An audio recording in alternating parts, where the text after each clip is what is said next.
Rassie Erasmus has some big decisions to make ahead of Saturday. These are the 5 biggest decisions I think he has in terms of selection for the Springbok team to beat the All Blacks at Eden Park. Now, I'm currently in the middle of Auckland. If I show you where I am, I'm currently in an Irish bar. But if you look over here, well, I just kicked the chair. That is Auckland Sky Tower. So we're right in the middle. The Springbok Hotel is right here, and I'm kind of just chilling in an Irish pub, kind of waiting for the next Springbok press conference that we'll be attending this evening.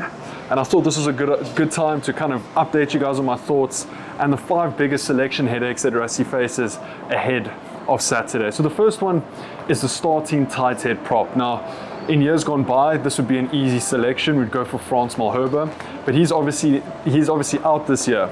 So Rassie Erasmus faces a difficult choice between Volker Low, Thomas du Toit, and Vincent Koch. Now, Koch definitely brings the experience, but he's mostly used off of the bench in the bomb squad. You've got Volker Low, who's been a dominant scrummager, and we saw it against Georgia. We've seen it time in and time out over the first 6 fixtures, that he's really in the team to scrum, get penalties, and make sure that the Springboks can get onto the front foot, kick the ball into touch or go for poles and dominate that way. Then you've got Thomas du Toit, who's versatile as well as mobile. So you've got these 3 different props that are going to give you 3 different things. And it's vital that Rassie Erasmus makes the right selection ahead of the test match on Saturday. Now, in the press conference last night, Rassie was kind of saying that they're going to be picking a team based on who's fit, who's in form, and who they think can do it for them. So kind of reading in between the lines, I don't think he's going to go for guys that haven't been playing that much rugby. He's also going to go on form, so that's going to make a lot of his decisions a lot easier when we're talking about fullbacks, when we're talking about props, when we're talking about locks. I think he's going to go for the guys in form. I mean, that's exactly what I said. So between Volker Low, Thomas du Toit, and Vincent Koch, I do think he's going to start Volker Low. I think we need to dominate the set pieces, and especially at scrum time. And if we can get penalties off the back of a scrum, we know Ox is going to get us penalties, and Volker Low is probably our best option at tight head. And then it's a mix-up between either Vincent Koch or Thomas du Toit coming off of the bench. You can kind of choose your medicine there, who you want. They offer different things. I'm not exactly sure who he's going to go with, but I do think he's going to make a balanced call in terms of the bench, because the bomb squad needs to come on and deliver, because they haven't over the past few games.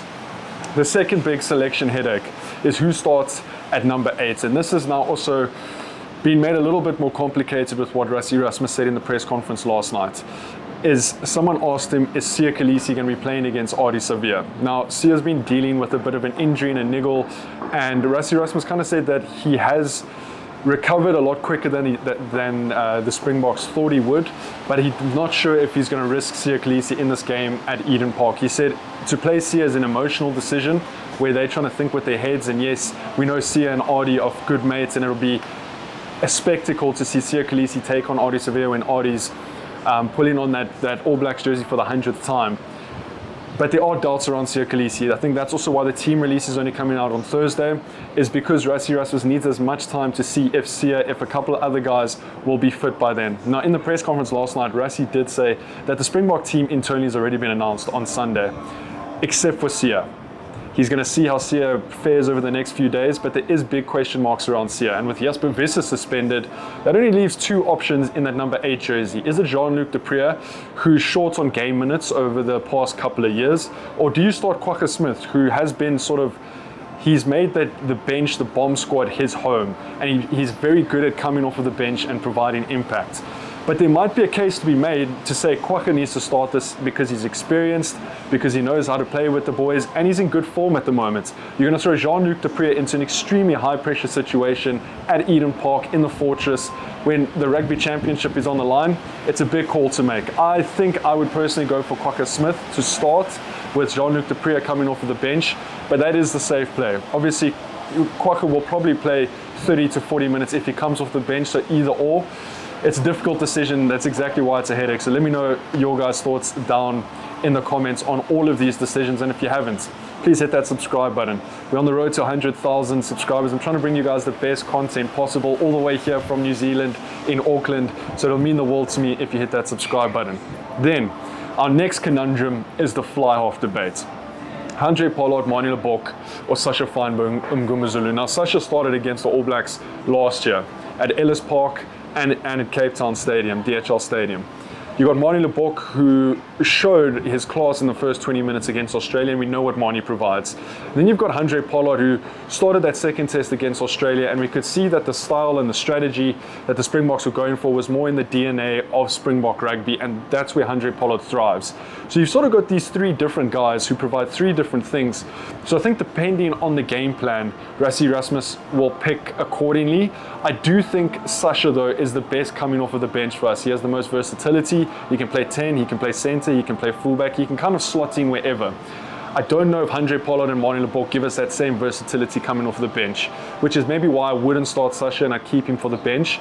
And me personally, I think I would start Handré Pollard in that number 10 jersey at Eden Park against the All Blacks, where we probably are going to play a little bit of a more conservative game. We're going to bash it up, we're going to kick for territory, we're going to try win that ball in the air like Ches and Colby did in that second test match against Australia, because if we make mistakes against the All Blacks, they're going to punish us. We saw what Australia did to us when we made mistakes. They scored 6 tries, and they can do it, and the All Blacks are even better at doing that. So it's a scary conundrum to have.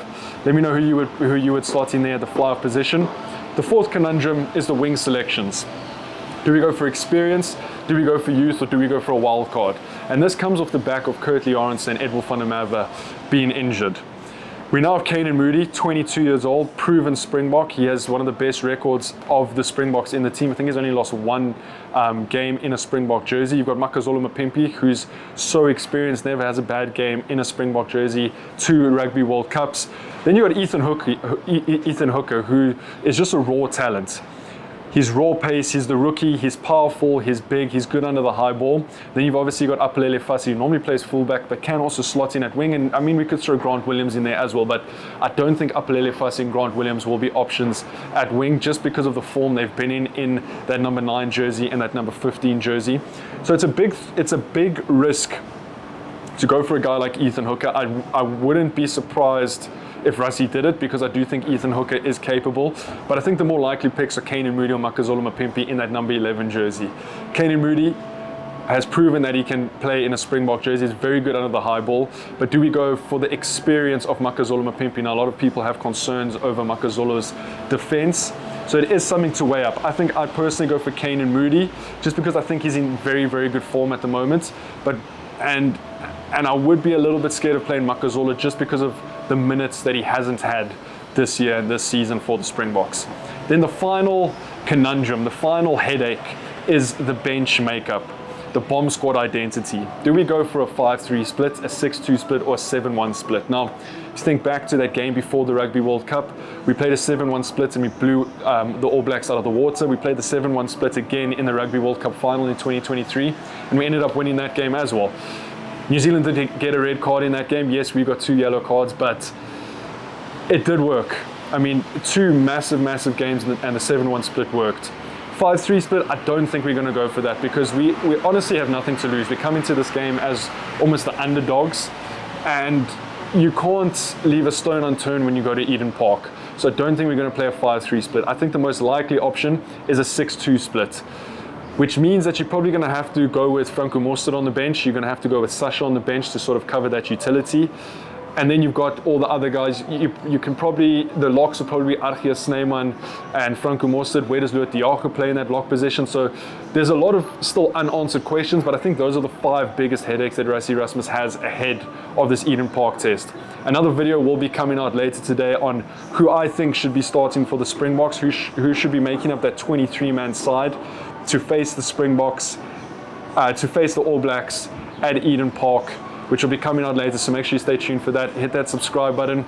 Welcome to Auckland. It's a big week. I'm excited. Thank you so much for following the journey. Keep following. It means the world to me, and I'll see you guys in the next one. Take it easy. Peace.